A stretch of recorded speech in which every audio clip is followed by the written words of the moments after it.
Now we are going to have another session with a great with another great resource person. Uh, it's my congenial welcome to Dr. Macreal Gayatashar. He is from University of the East College of Arts and Science, Department of Communication, and Colocan City, Metro, Manila, Philippines. He is going to lead the session on trauma and research in international hospitality and tourism management. My heartfelt welcome to you, sir.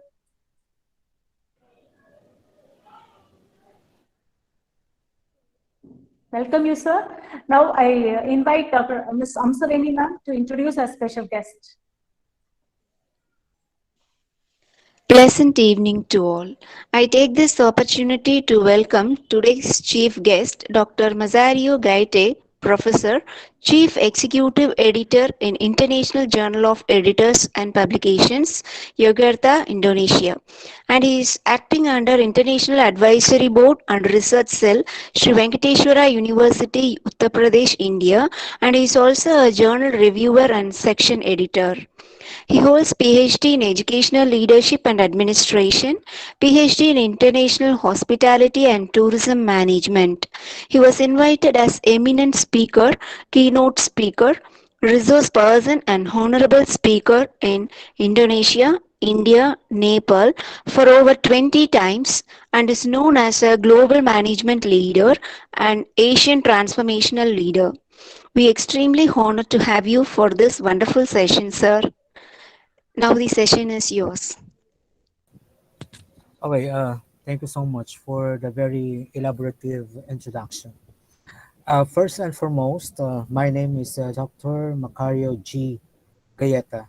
Just call me Doc Ayo as my simple nickname, and I Sir. hailed in the Philippines, and right now I am teaching in the undergraduate in the Bachelor's of Arts in Communication, major in communication, and I'm also handling, general education subjects like purposive communication, which is the only English subject now in the most colleges and universities in the Philippines, and also I'm teaching art appreciation for engineering students, information technology, computer science, tourism management, hospitality management, accountancy, business administration students. And aside from that, I'm also teaching thesis writing 1 and thesis writing 2 and research methods in the Graduate School of Business Management and International Hospitality and Tourism Management. So for my presentation, I emphasize my presentation in the what is the different, I don't know, is there any tourism or hospitality management or business management or business administration, majoring in marketing, financial management, or management accounting, or any other discipline in the business. So my focus tonight, because it's already 9:27 in the Philippines. My focus is about what are the different trends in the drama for international tourism and hospitality in the new normal. Because right now it's already new normal, even though it's quite complicated in other areas in the Philippines, which has a very high cases of the COVID-19 and Omicron. But right now in Manila, the cases of Omicron virus has already been, slide down, and we're very thankful because we're now living in a new normal in Manila. So talking about this strama, so when you say strama or strategic quality management, so there are different bases for this. Can be in a sort of building performance, can be in the quality policy based on the commitment and the involvement of the manager, and identifying the different references and the different customer requirements, or we call it the stakeholders, and then we empowered all these people, and after that, after empowering them, so we will give them now their involvement. So there are different things that we need to consider in STRAMA or strategic quality management. So it is more on travel, tourism, and hospitality industry, which is actually involving the delivery of the different products and guest services, which is according to what we call the expected standards. So what are those standards? Take for example in the colleges and the universities right now, there's a standardization in all the colleges and universities in the Philippines. Like, for example, a certain course, whether it is education, whether it is tourism, hospitality management, or culinary management, or events management, that, is, that specific course or courses should undergo a very rough and difficult standardization or level of accreditation. Take, for example, in general education, which is English, or a subject is purposive communication. So the teacher should be well equipped when it comes to English, because what Dr. Uh, Maulina told a while ago about listening, about reading, writing, and speaking. So these are the four attributes in the English language for the students actually who are studying English for the different purposes, which I taught in year 2008. And for that, all of these products, like for example, whether it is tangible or intangible products for tourism, so the delivering services is one of the major challenges in the hospitality managers will actually facing in the following years, even it is essential condition for the success of the emerging, even it is competitive, or let's say there is what we call the global hospitality markets. Because right now in the strategic quality management, we're talking of of having many or numerous or visitors that will probably go to our countries in Asia. For example, they will go in India, they will go in Indonesia, they will go in the Philippines, Malaysia, Singapore, Hong Kong, whether it is in Macau, or whether it's in Japan, or whether it's in Nepal, or in Pakistan, for these countries to gain a lot of means, so that the gross national domestic product will actually raise up, because our countries has been devastated, if not devastated, suffered with the pandemic for almost 2 years, because in the Philippines the lockdown happened in on March 16, 2020, and then during the lockdown we just meet our students through online platforms of online classes using Google Meet or Zoom meeting, but and then Microsoft 365 or WebEx, if this is available in the different colleges and universities in the Philippines. So for this, the hospitality market really suffered, because there was a huge decline of tourists going from one places to another in our specific countries. So there are various tools that measure this improvement of quality service. So we call it the ServQual, as well as the mechanism for quality recognition in the tourism and hospitality industry. So the managers has already been identified, the record, and they weight up the impacts of this cost profit and the position to prioritize towards a quality improvement process for their own property.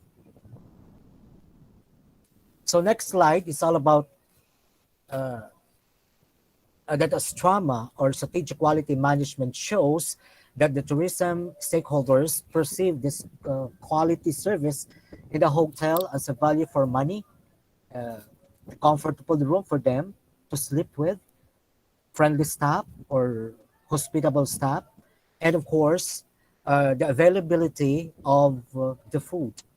If the food is presumptuous or the food is tasty. So there is a survey that was already done to the different rooms for the improvement of hospitality services. Results reveal from the survey that the most important factors for a hotel future are, the guest satisfaction, the future and guest satisfaction. It can be retention policy or make them to return. Uh, uh, their future intention is to return. And of course, the power of the word of mouth in advertising, or the power of word of mouth, or power of electronic word of mouth in advertising.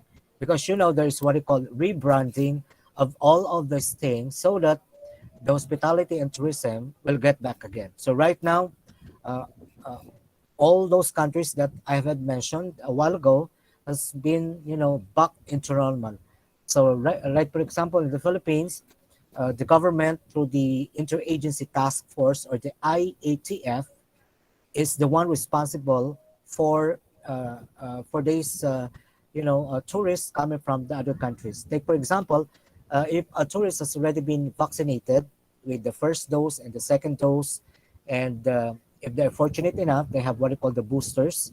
And when they have all those vaccination and they've already been vaccinated, so they will just travel, go to the Philippines, and then, as far as I know, there's no more. I think the quarantine is only 5 days, and then you will go to the Philippines in the Ninoy Aquino International Airport, and then you will enjoy the different tourism. The different intangible tourism, and the different attributes of tourism in the Philippines.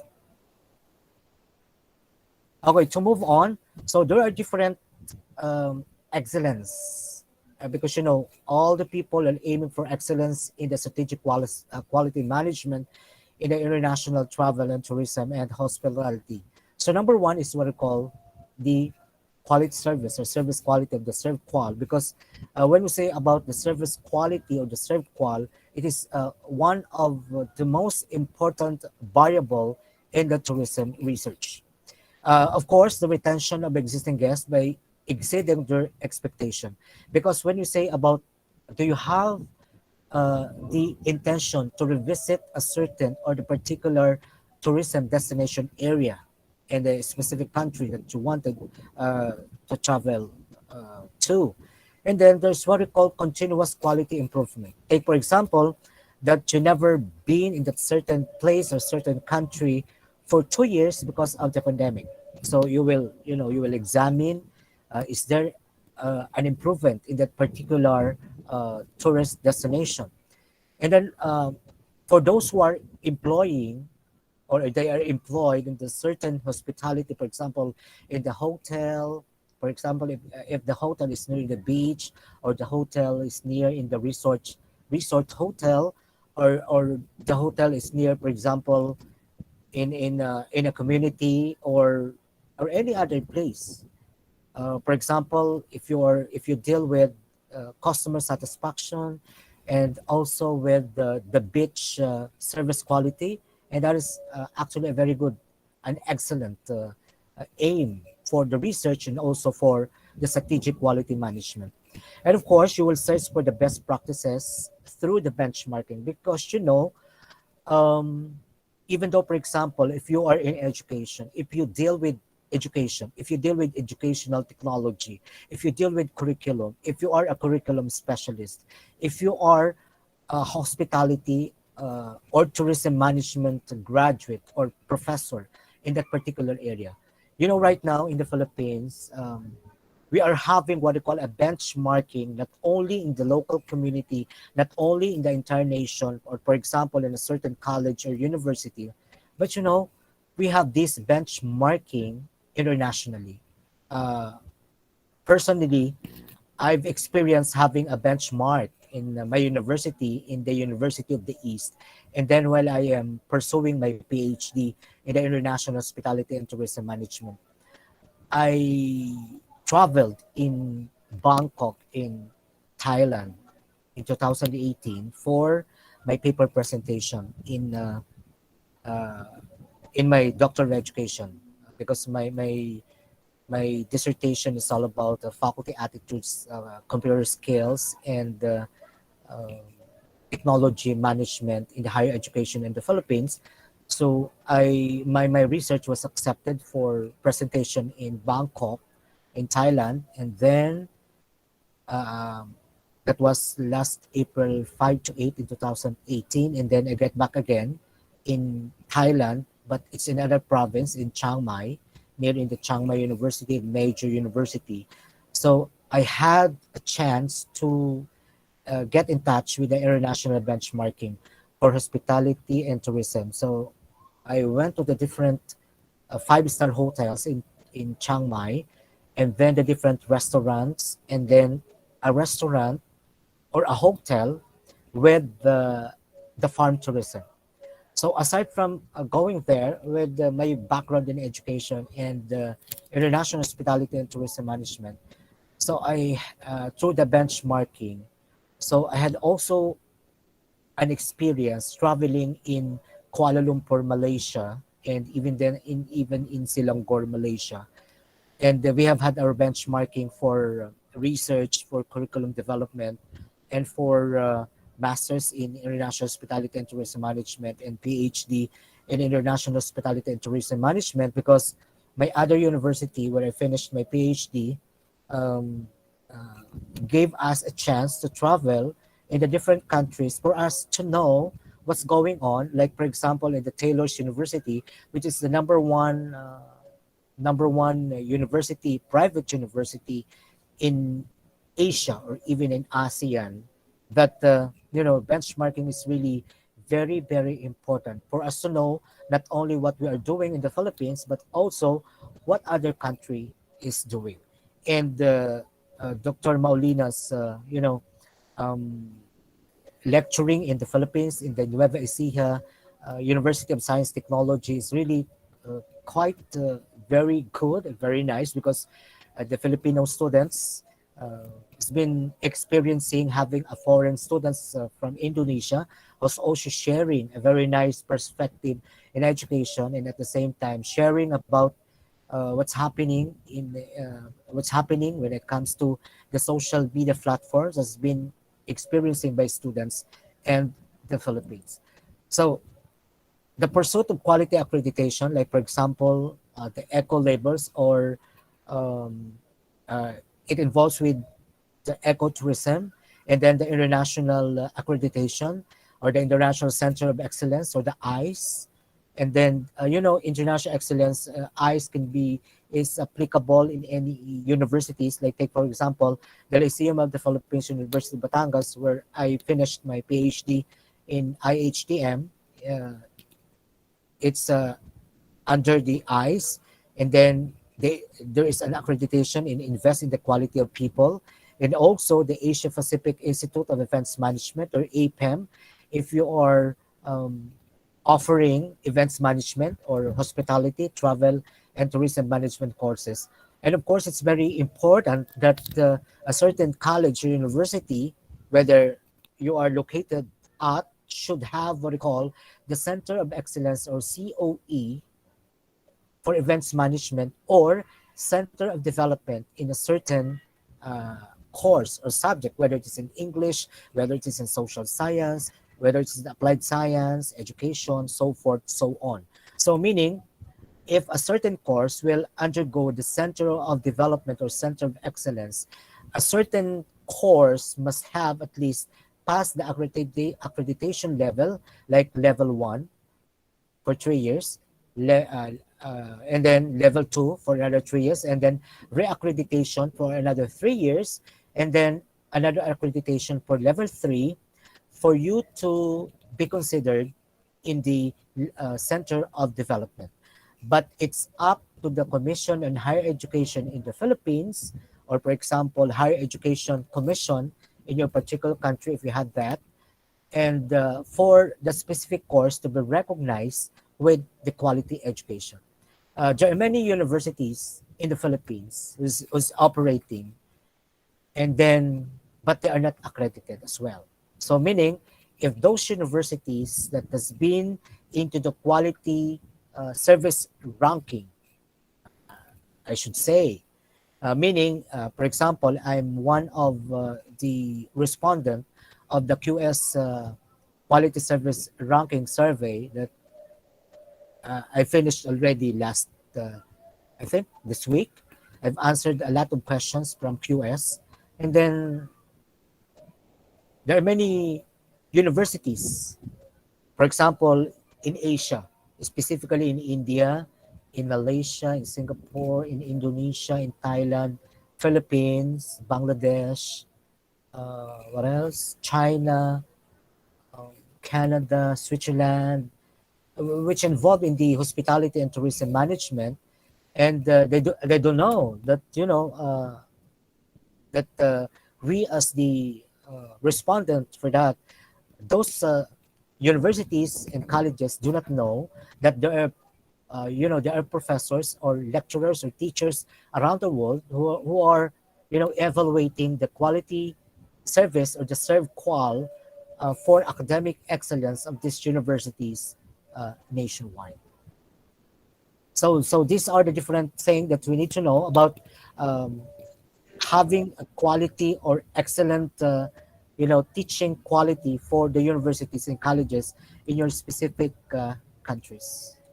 Okay, so now I will move on in the next presentation, which is all about research which is involved in the international hospitality and tourism management. I know that this is because when we say research, research is not different from education or any other discipline, because as long as you're in research, for example, whether it is qualitative, quantitative, or the mixed method research, and then you are using, for example, uh, statistics, or you're using the SEM or the PLEM, and then as long as you're conducting research, whether you are in a different discipline or because research is different from business plan, research is different from making the feasibility study. And right now, in my university, in the University of the East, the students is no longer making feasibility study, and they are now making research quantitative for the undergraduate in the BS Tourism Management and BS Hospitality Management. But even though I'm not teaching research in my university, but I'm teaching research for masters in management, those who are majoring in international tourism and hospitality management, and PhD in business management, majoring in international hospitality and tourism management. And prior to that, I also taught research or research methodology or research method for Masters in Business Administration and Master of Arts in Education, majoring in English, Educational Management, Social Science, Technology and Livelihood Education, majoring in Guidance and Counseling, and also in PhD, Educational Management, and PhD in Science Education. So my exposure in research is quite, also huge actually. And I was very thankful in the pandemic because in 2020, I started my speaking engagement in India in one of the college in Meerut in India. And then right after that, most of my speaking engagement uh, were in India, actually, from the different universities and colleges in India, in Pakistan, in Bangladesh, in Germany, in Belgium, in Ukraine, in Czech Republic, of course, in the Philippines, and Nigeria, and any other country. It was even hired by or appointed by a journal of editors and publications in Yogyakarta, Indonesia, as a chief executive editor. And then I was also privileged to serve as a section editor in one of the online journal, the Seasons Business Journal, in Seasons Business Journal and Seasons Journal of Business Management, which is also uh, making use the address in Bahawalpur in Pakistan. So I will share my presentation. Sorry, I will stop presenting. And then I will move to my okay, presentation in research in international travel and hospitality management. So my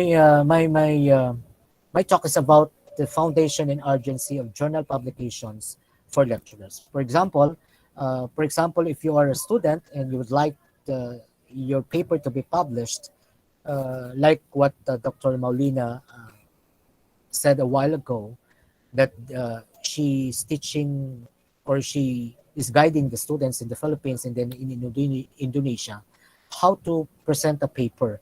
For example, be it in just a simple publication. If you'd like to publish your paper, you will start first in the different journals with ISSBN or with the digital object identifier. Like for example, if you're aiming for the Scopus to be published, it will take time. Do not in hurry. It will take time. For example, if your paper will be published in other existing recognized, journal publication, you should start first at the bottom. Do not, based on my experience, I'm not aiming for, I'm aiming for the best paper because this is what we'd like to be a full-fledged professor. But first thing that we'd like you to do is to publish first your paper in those journals that they give you the wide perspective, and then there will be a peer reviewing for at least 3 to 4 persons. Not like, for example, that you have seen on Facebook, an advertisement on Facebook that Argent Publishing and then Scopus like this and that. So do not believe to those publications on Facebook because there are many things that has been a scam. I have a friend. I think she was actually she spoke already in the last Feb 10, and she was a victim of this Scopus fake online journal in in a certain country in Asia. I will not divulge the country because in research this is what we call the netiquette or ethical considerations. Okay, so first and foremost, what are the different foundation and urgency for publication?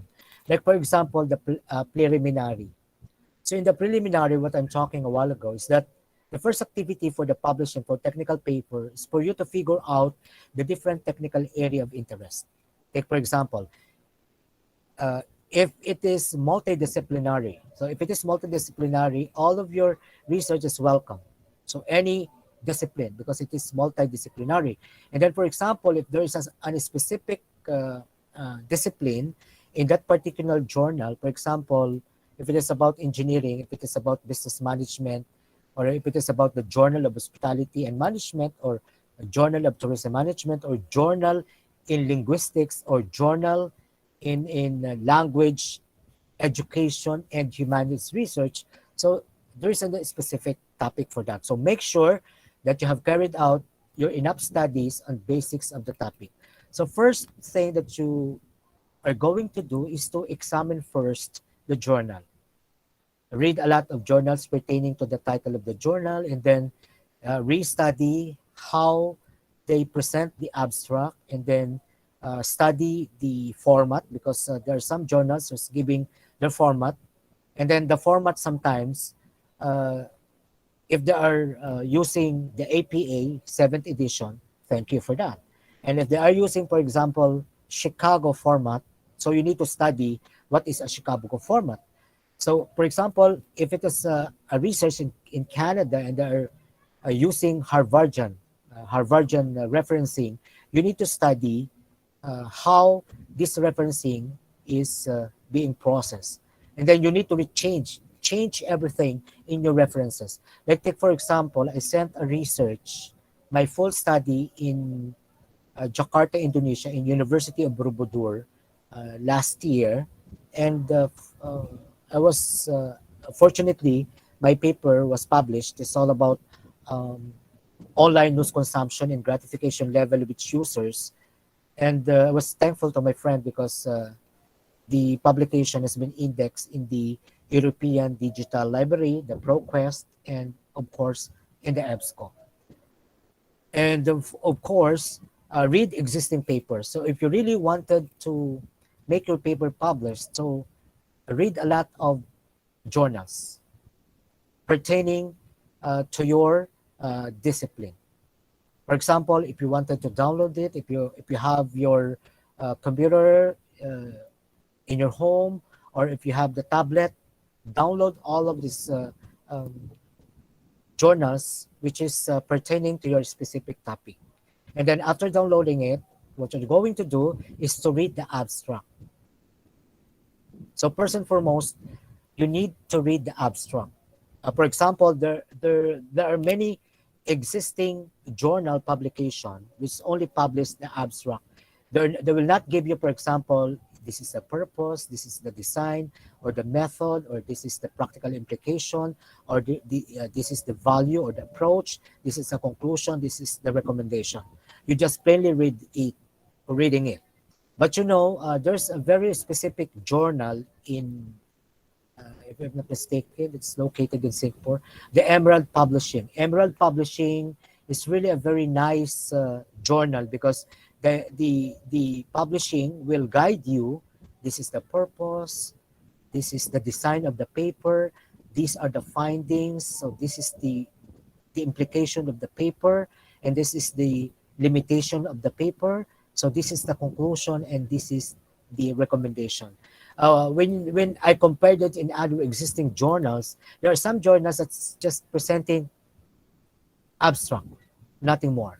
Because when you say abstract, it is composed of at least 100 to 150 words. It depends on the publication. So there are some publications that required 150 to 300 words, or there, I'm a little bit what you call this crazy because there's one international conference in the Philippines which I saw online, and then I tried to join in the conference for face to face in 2017. And then what I thought is that I will send the abstract for only 100 to 150 words. That's because there are many publications who just carefully telling you just send this abstract with 100 to 150 words only.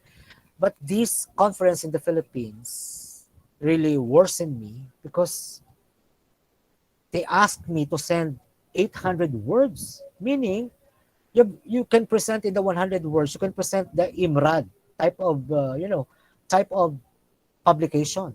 IMRAD is introduction, methodology, results in discussion only, and then a few references. If you have a lot of references, a few references used in your IMRAD research. Um, in fact, there is what I call a jump to start. Conversely, when you first start reading on a new field of research, for example, like for example, I myself, I've been in the discipline of communication and media studies because I finished mass communication.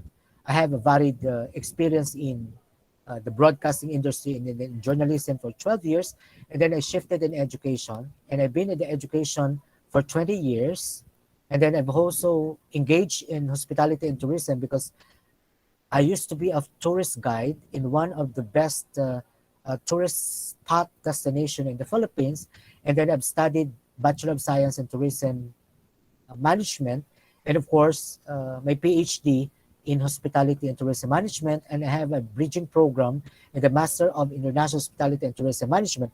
So to make the story short, so when I started reading a lot about education, educational management, for example, about computer technology or computer education, and then the TVET or what do you call this, technical vocational, and then a lot of topics about education, and then I've read a lot about communication, about journalism, broadcasting, about indigenous people engaged in social media, and then finally I come up with this hospitality, travel, and tourism management. So that is very new to me. So what I did is to download all of those things of my interest, for example, green tourism, wellness and spa tourism, cultural heritage tourism, because that was my dissertation, and then tourist satisfaction, retention to visit a certain place, uh, beach resort quality, customer satisfaction, And then, for example, the sun, sea, and surf tourism, or the sun, sea, and sun tourism, or the sun, sea, and sex tourism, because sex tourism is rampant in Thailand, in Phuket, and in Pattaya. And then there's also an urge, a situation of sex tourism in the Philippines. And then, if you're into that, varied topics, you've been exposed in this topic. So what you're going to do is to, have what I call a database for all of these topics. And then think of the most useful journals, and then attend conferences. Take, for example, I've started attending just a participant. I'm observing from the different uh, paper presenters on the different topics. And then I also go to the different rooms for foreign presenters. I wanted to see how they presented the conceptual framework and the theoretical framework on the different perspectives, for example, in education, whether it is communication and media studies, whether it is in hospitality, travel and tourism management. So that when you make your research, it is easy for you of how are you going to establish and how are you going to formulate the research topic, and how are you going to formulate the research objective, or we call the social problem, a social, yes, uh, the problem statement, I mean, and then the research questions. And then once you know it, and you've read a lot of paper, now you can sit down in your laptop and then try to, think of words that will play with words that will be your topic or your research proposal. So once you are done with your title reference, your title for the research, what you're going to do, make sure that your title is at least 12 words without counting the articles. And then if you don't want to hide everything about your research and you don't want anybody to know about it, you don't need to say the obvious. Just present, it means that the summary of the research. You just present the research, for example, cultural heritage tourism in Calabarzon, perspectives in the Philippines. So, for example, if you are just a new researcher and you do not know about it, so you will think a lot of things that what is this? What is cultural and heritage tourism? Because the researcher doesn't even presented about uh, you know about the introduction. You just plainly read the abstract, because there are many journals online that is asking for payment. If you'd like to download their paper, you need to pay. Like, for example, the uh, procedure, like for example, Taylor's and Francis, the Palgrave, what else? Uh, those peer-reviewed journals. But if you really, and then if you don't have the subscription, you will only see the abstract of the paper. And sometimes the abstract is plain and simple. The findings of the study sometimes it's not there. So you need to look for another website page for you to know this particular research. And I was very thankful to ResearchGate, because research, for example, if I'm looking for a certain research, like for example, uh, a difficult research, for example, the topic is quite different. So what I'm going to do is to go to ResearchGate and then type the title of the research, and then the ResearchGate will give you the link. Because, for example, if you directly go to Procedure or Science Direct, they will not give you direct link. They're asking you to pay. If you download it, you need to pay for that. So for this, you need to jump for the start. And then what you're going to do next is to crack the jargon and the different terms. For example, there are many terms which is not usable in English or in linguistics. There are not terms or jargon which is not applicable in English language or English language and literature studies.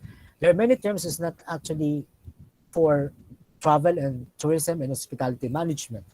There are also terminologies which is not applicable in communication and media studies. So if you are in the multidisciplinary kind of research, so check first the different jargons and terminologies that you've been using in your research. So write down your studies. So write down speculation, interesting problems, possible solutions, random ideas, references to look up, the different notes and papers you've read, and the different outlines and papers to write, and other interesting quotes.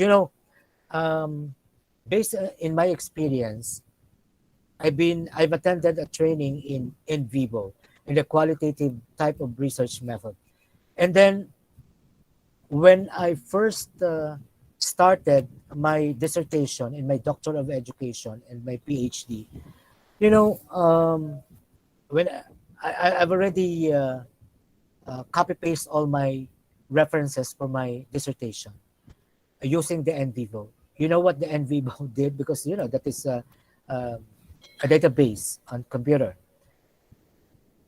The NVivo checked my references in my dissertation, and I found only 50 possible references. So there were approximately half of my references has been uh, unusable for my study.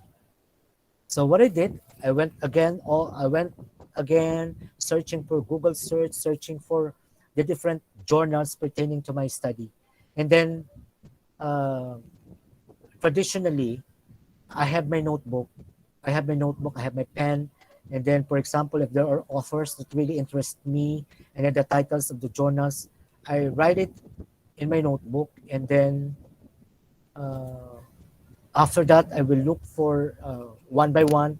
I will look for the references, and then I will look if that certain publication has been published with digital object identifier, or if there's no, they don't have the ISBN for books or journal publication. And then after that, I'm writing a lot of I'm playing with with the words, with the different and then there are many topics actually that there are sometimes you cannot solve, or even for example you cannot see the possible subtopic for that particular um, title that you have, and then bits and pieces together. Now you can identify the different important open problems in your research field, and you will be very, very much aware of what you are doing and what you have to do.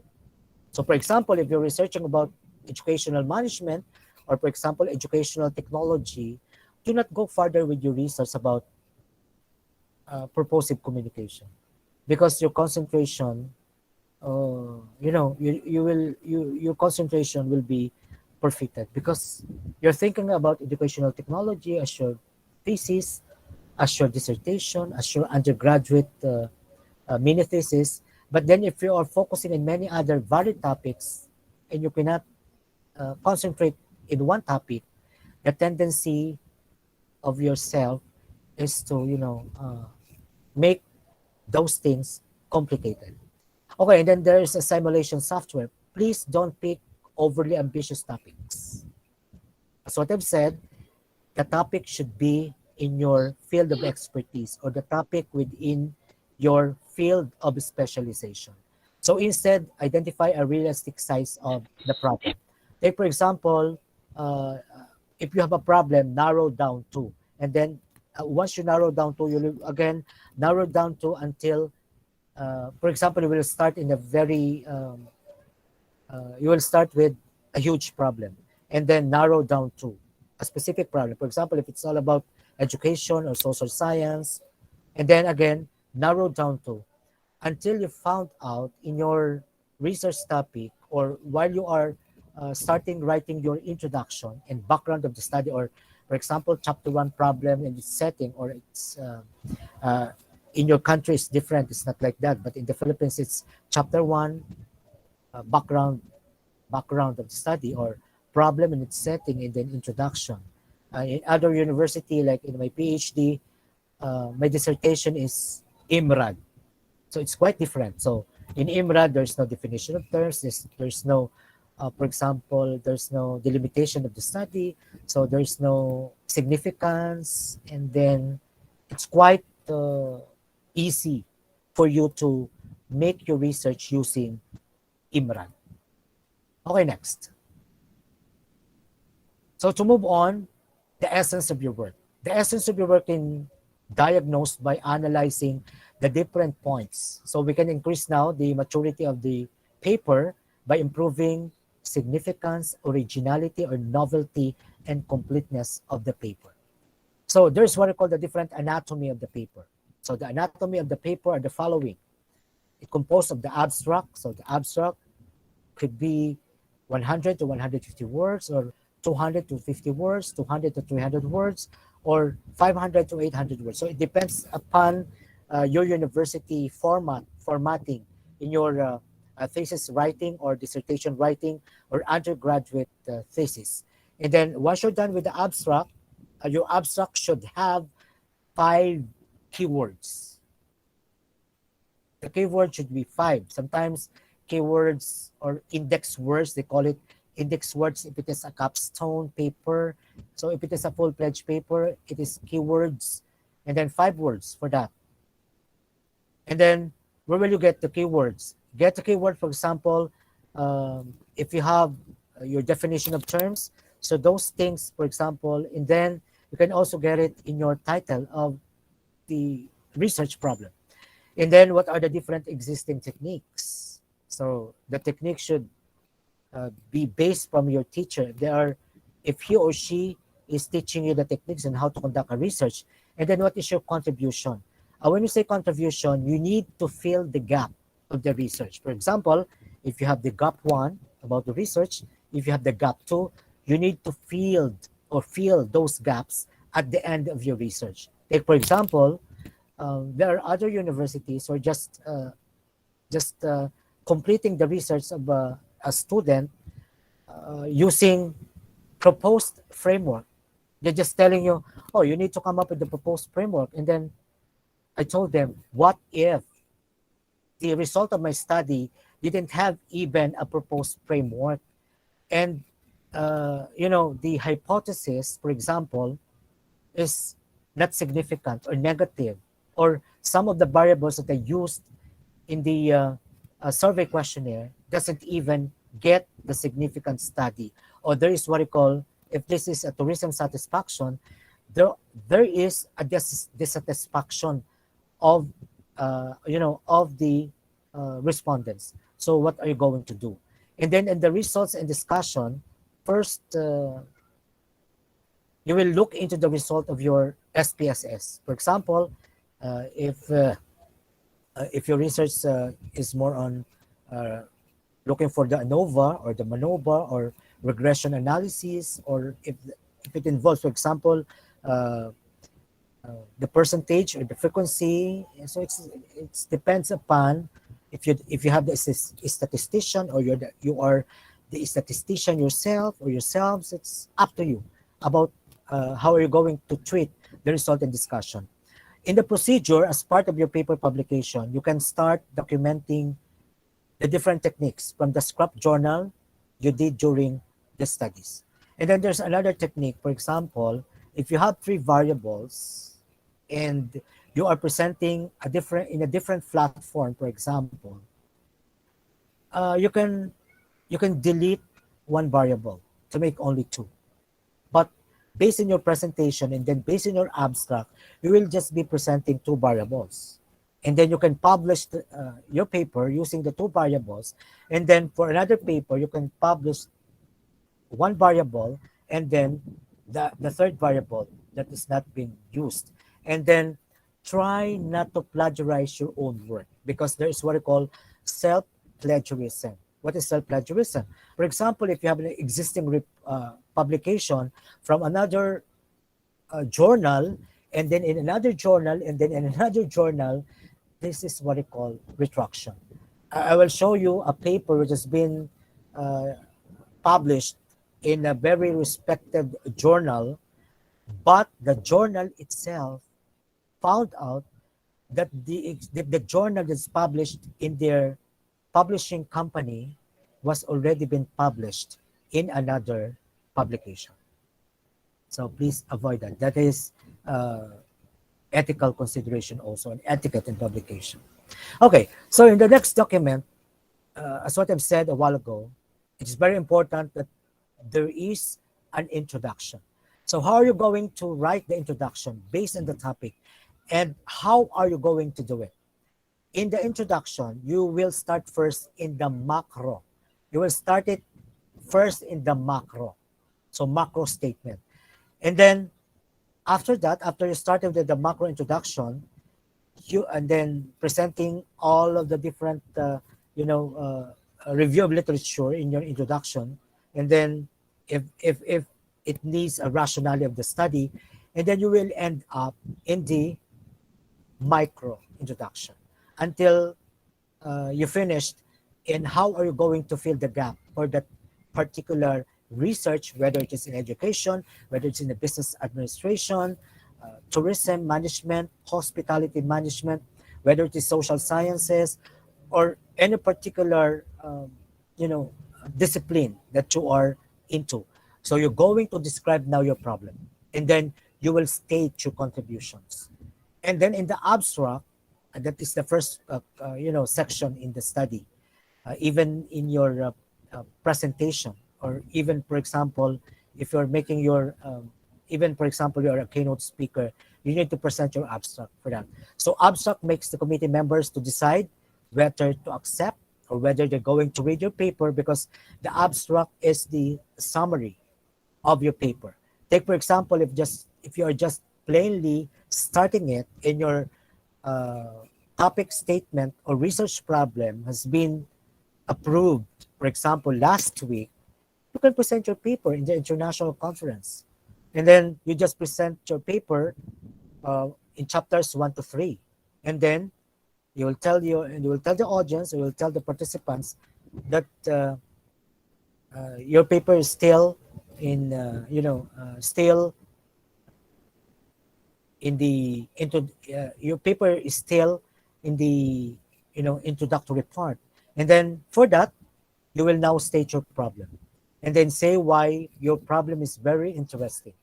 And then you will say, for example, that there is no existing study and you want to fill the gap of the certain study, and say what are your solutions that you're going to resolve and you're going to achieve once you are done in your research, when you are done in your survey, when you are done in the results and discussion.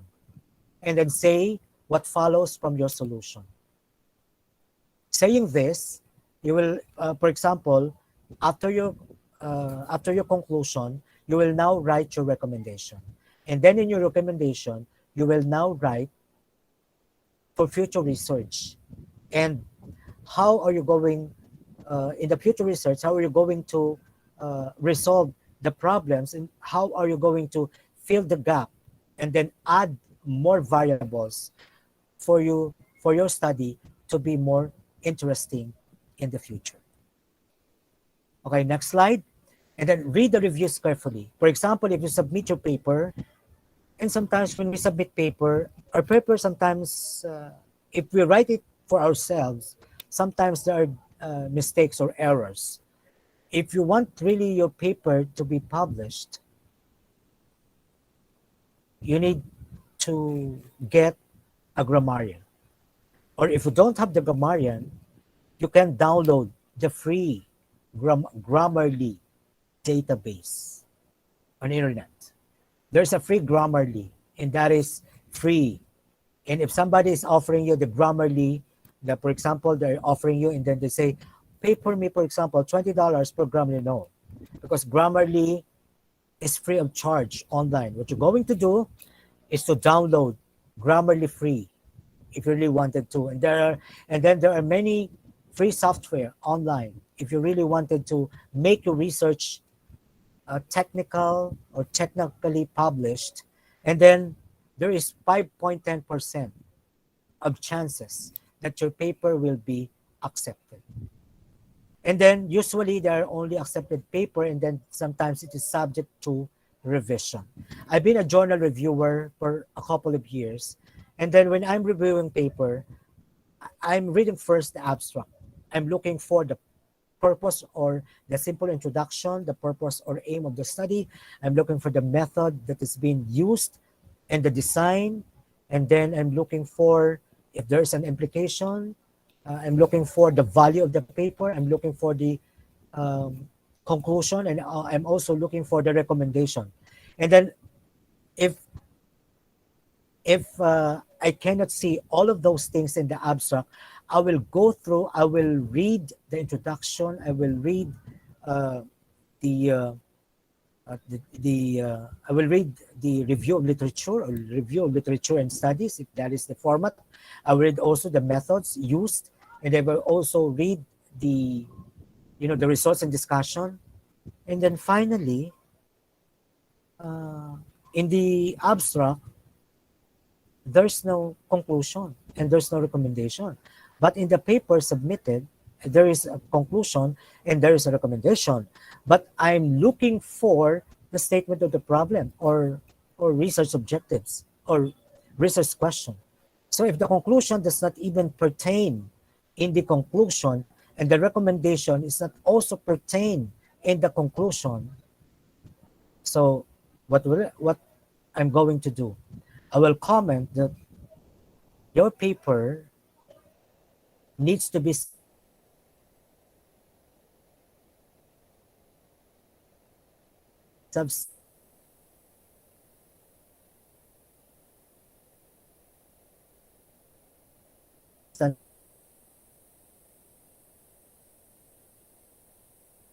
substantiated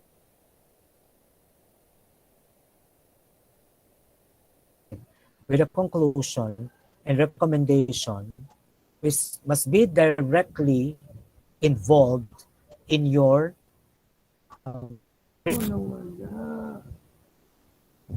oh, sorry, I'm back. I'm logging in the Google Meet. I'm sorry for that.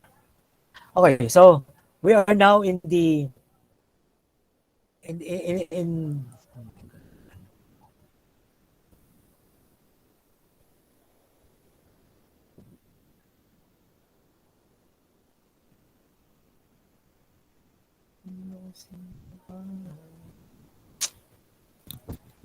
hello, okay ba?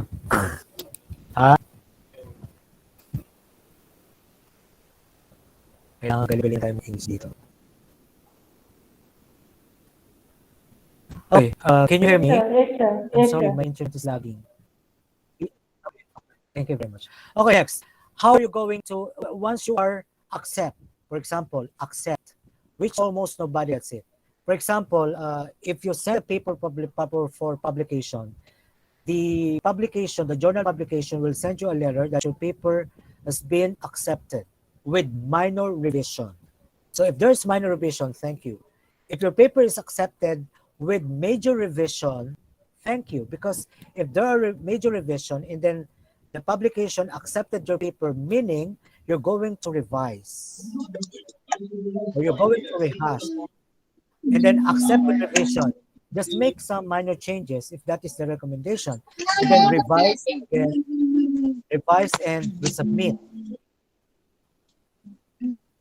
Okay, there are only very few slide left. Okay, and then don't panic. If your paper is if your paper is rejected, don't panic. ತಲೆ ಏನಾರ ಆಗ್ಬಾರ್ದೇನೋ ಇದು ಯಾಕೋ ಹಿಂಗ್ ದಿನ ನೋಡ್ತೀಯಾ ಫೋನ್ನ And then if it is rejected, be positive. Excuse me, sir. Dear participants, kindly mute your mic. Okay, keep quiet, please. Respect.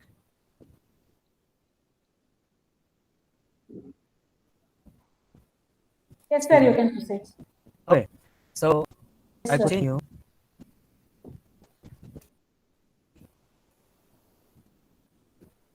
Okay, so don't panic. If your paper is not accepted, don't panic. So there's some chance. And then if it is rejected, be positive. keep your if your paper is rejected, keep on trying. Take reviews to heart and try to rewrite the paper. Remember, to get a lot of publication, you also need a lot of rejections before publication. Okay, next. There are common mistakes. There's sometimes common sequence in the figure and the tables, the numbering, misalignment of columns, because in the certain publication, they're given template format. And then where to publish. So generally, there are 3 choices. Number 1, if you want to publish, attend first a national conference like this. So this is an international conference. Attend an international conference because this is a good start. For example, if you really wanted to present your paper abroad, attend international conference. If there is an available national conference in your country, attend a national conference because it is free. And then there's a lot of conferences now with the different topics. For example, I'll be talking in Alham University in Pakistan on February 19, and my topic is about the development of the technical vocational education centers for hospitality and tourism in the Philippines. So it's all about education. It's all about technical vocational. So that is one technique. And then there is some tips from LCVA. So LCVA is a publication of, can be a publication from Mendeley or a publication from Procedure or a publication from Science Direct. And then find a journal. According to LCVA, if you wanted to publish, find a journal that could best suited for publishing your research. And then prepare your paper for submission. Download LCVA, get published. The quick guide outlines the essential steps on paper, presenting a paper. Submit and then revise. When you submit, for example, when you submit today, do not expect that the peer reviewing will be sent to you next week. No. Sometimes peer reviewing takes time. It takes weeks, months. And then once they peer reviewed it, then it will send to you and then revise and then send it again to the publication and then send back to you again. And sometimes if it is in the Scopus or Q1, Q2, or Q3 publication, it will take for almost 1 year. So if it is fast publication, fast reviewing, that is what we call a predatory journal. So don't be a victim of a predatory journal who are giving ISBN, ISSN, or digital object identifier in a very fast reviewing. And then, for example, if you send a paper tonight, then all of a sudden, in a matter of 1 to 2 hours, there is what we call an automatic email to you that congratulations, your paper has been accepted like this and that, and you can publish your paper in this and that. But there's an option. Your paper will be published until you pay a certain penny or a certain amount of dollars or a certain amount of euro for your paper to be published. So if a certain publication is asking for a huge money, so this publication or journal publication is a predatory journal. There are many scammers. Specifically, there are many scammers in Asia. I will not mention the names because there are many researches about the predatory journals. If you want to see it, just type predatory journal publications in your specific country and you will see that there are many predatory journals. So just plainly typing Bell's predatory journal, BEALLE-hyphen-S, Bell's predatory journals.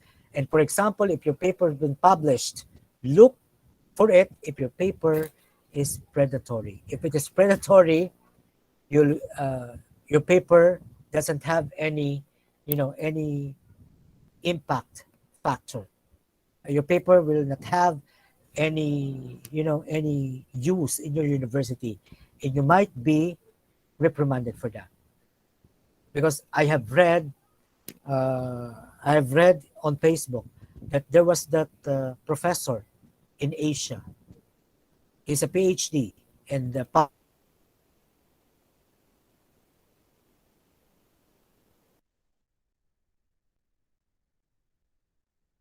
published a lot of books, but unfortunately, there was that author that read the work of the professor in the university, and when he read the book, it was entirely plagiarized in his own book.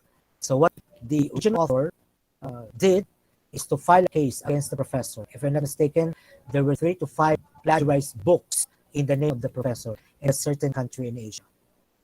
So if you wanted to publish your good research, submit and revise, track your research, and then share and promote your research. Like for example, if you have an existing research, make an account in whether it is in academia or whether it is in the ResearchGate for your paper to be shared and to be blueprinted so that everybody will read your paper, and it will make your model or your guide on how to make, for example, a quantitative research, the mixed method research, and qualitative type of research. So I have here the retracted research. So this is an example of retracted research paper which is published in the Science Direct. I'm sharing it with you for us to avoid the different papers that has been published into 2 to 3, 4 or 5 journal publications. Because for example, if your paper has been published in the local journal in your country, fine. If your paper has been published abroad or in the international journal publication, fine. So meaning, if your paper wasn't published, first publication in the local journal, and then second publication in the international journal, do not publish your paper, do not republish. You just plainly changing some words, and yet the content is the same. So this is what happened. It was discovered by Science Direct that this paper has been published, and this is what they did. So they have the disclaimer that article has been requested. Please see LCBA policy on article withdrawal. So the article has been withdrawn in LCBA. So based on the policy, the article has been retracted at the request of the publisher. Because there's some etiquette or ethical consideration in the paper that if your paper has been published, do not republish it, because it is against the fair LCBA fair policy under the article. The authors have plagiarized a part of paper that had already appeared in the International Journal of Hospitality, Contemporary Hospitality Management, and then the condition to submission is for publication of the authors declare explicitly that their work is original and not appeared for publication elsewhere. Reuse of any data should be appropriately cited. The article represents a severe abuse of the scientific publishing system. So meaning, if you republish your paper in other publication, it means that you abused the scientific publication system. Okay, next slide. So this is an example of this retracted research. This one. So 1, 2, 3, 4, 5, 6, 7, almost 10 pages has been retracted. Okay, so as what I've said, revise your paper, re-edit your paper, and resubmit. Do not be alarmed if your paper is rejected. Practice the 3 R's in research. So this is based from my experience. Revise, re-edit, and then resubmit. And then consider the plagiarism detector test or turn it in. Because sometimes we are overwhelmed. We are overwhelmed in the research, in the journal. And then sometimes we're out of mind that we have already copied the entire publication. So rephrase. So if you have a plagiarism test, like turn it in, use it. And then if you have, for example, the Grammarly, use it. If you have, for example, a free a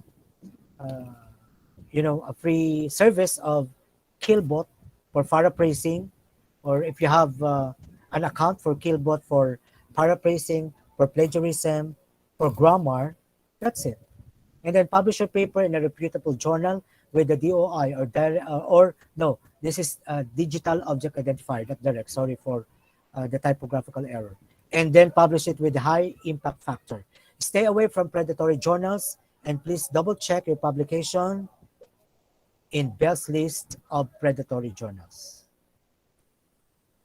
Okay, so that's all. I will show you also an example of a research.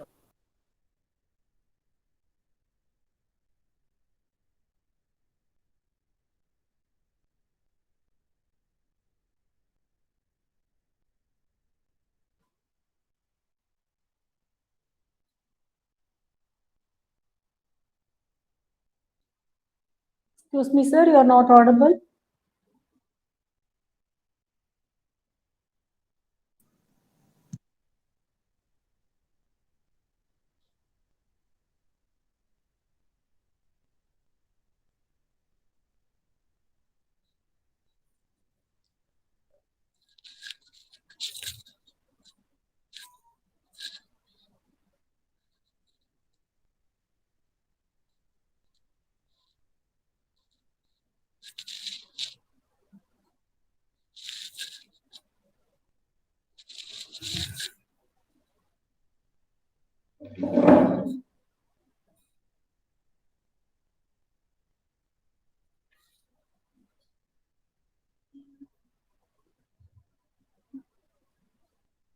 Excuse me, sir.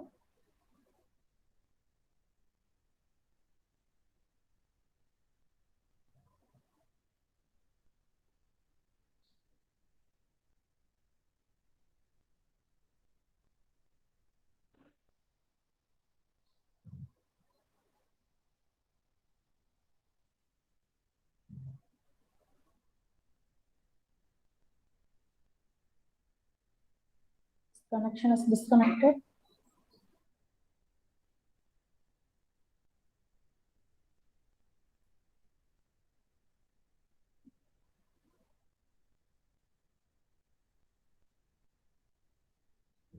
Sir, you are not audible, sir.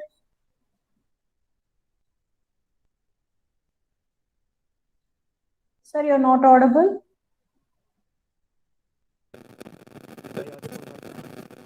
Yes, sir, now you are audible, but some network issues are there, sir.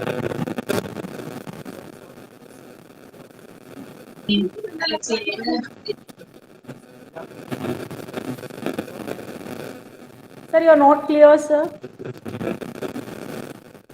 Sorry, can you hear me? Yeah, yes, sir. Yes, sir. Now you are audible. Okay. So what I would like to tell everybody that when you are making research, make sure that you have a heart for research. If you're just maybe like to be popular, harms like research, do not make research because research really Sir, you are not clear, sir. Excuse me, sir. You are not clear.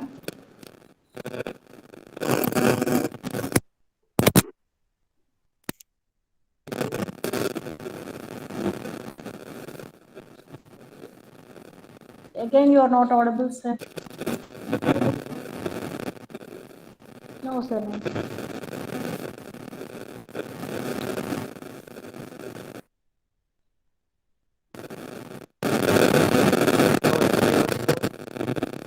Sorry, sir. Still you are not audible. Some network issues, I think.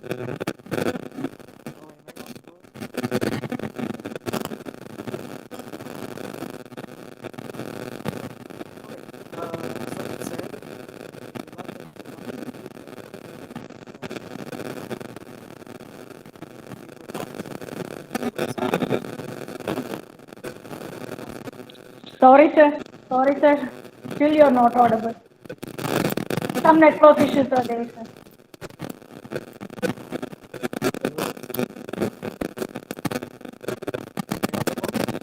No, sir. No, sir.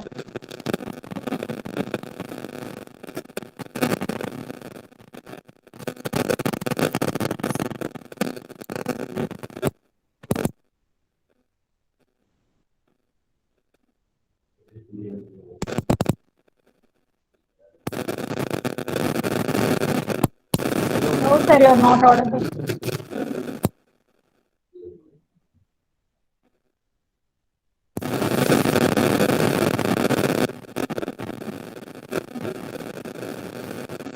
Still some network issues are there, sir.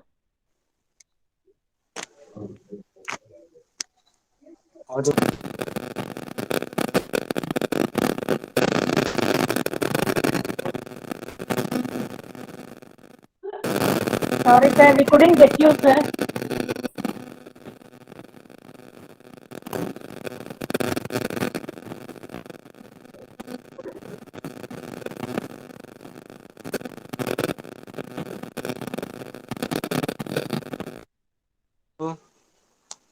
Yes, sir. Okay, so Yes, sir. there's You're a audible. problem in the internet and the speaker for my mobile phone. Okay, the Yes. speaker is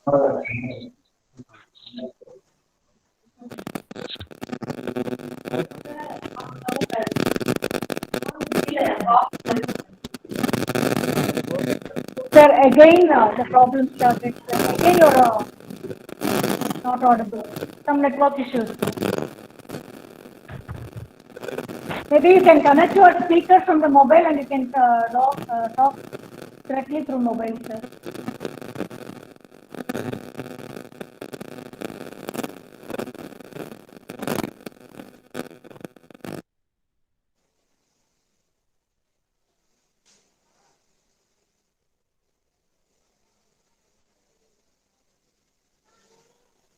Sir, excuse me, sir.